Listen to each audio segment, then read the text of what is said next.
Hello friends, I am Dr. Anjum Rashid. In this video, I will talk about Down syndrome. I will discuss its health supervision guidelines and management. Now friends, I will discuss health supervision for Down syndrome. Since Down syndrome is associated with multi-system involvement, additional diagnostic studies should be done as appropriate. These include complete blood cell count with differential along with bone marrow examination. It is done at birth or later in childhood to rule out leukemia. Thyroid function tests are done to rule out congenital or acquired hypothyroidism, and this testing is done at birth at 6 to 12 months of age and then annually. Echocardiography is done at birth to rule out congenital heart diseases and later in young adult to rule out acquired valve disease. Auditory brainstem response or autoacoustic emission testing should be done at birth or by 3 months of age to demonstrate hearing impairment or loss. Hearing is assessed every 6 months up to 3 years of age and then annually thereafter. Speech evaluation is also done as indicated. Pediatric ophthalmic examination should be done for strabismus, cataract or nystagmus at birth or by 6 months of age, and then vision should be assessed annually. In Down syndrome patients, celiac disease testing is done at 2 years or if symptoms are present. Immunoglobulins IgG and IgA levels should be assessed in case of recurrent infections. Now, monitoring for obstructive sleep apnea should be started at 1 year of age and at each visit. Sleep study is recommended by 4 years of age. Psychiatric assessment should be done at each visit. Now, assessment of atlantoaxial subluxation or instability should be done at each visit by history and physical examination. Current evidence does not support performing routine screening radiography in asymptomatic children. However, cervical X-rays are advised at 3 to 5 years of age or when the child is planning to participate in contact sports. Now, cervical X-ray with lateral flexion and extension views should be done whenever neurological symptoms are present, even if they are transient, like neck pain, torticollis, gait disturbance, or weakness.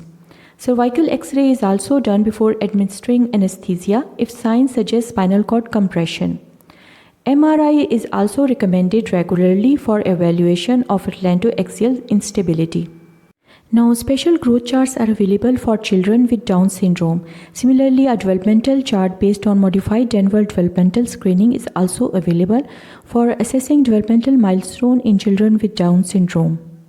Now, I will discuss the management for Down syndrome.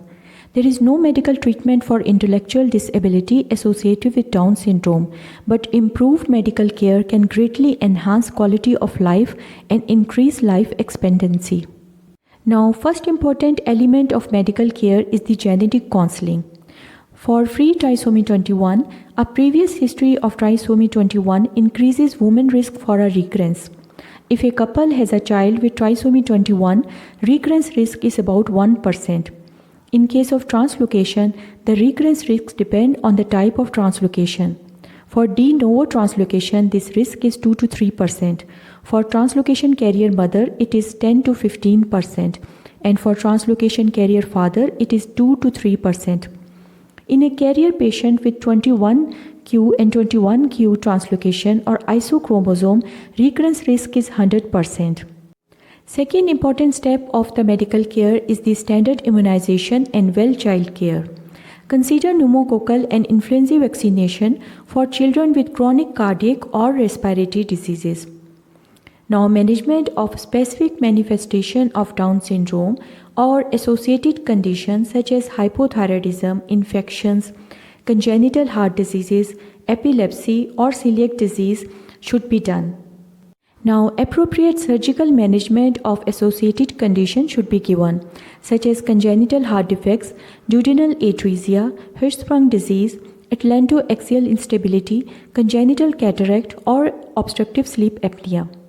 Now, ongoing monitoring measures should be carried out, including annual audiologic and ophthalmologic evaluation. Now, no special diet is required unless celiac disease is present. A balanced diet and regular exercise are needed to maintain appropriate weight. No restriction of activity is necessary. However, patients should be concerned about sports with increased risk of spinal injury, such as football, soccer, and gymnastics.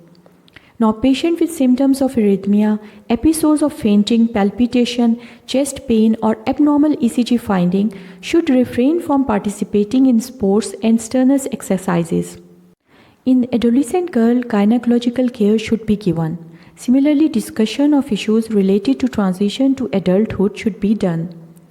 In children with Down syndrome, vocational training is an important element of medical care. Thanks for watching this video. Please like, share and subscribe to my channel.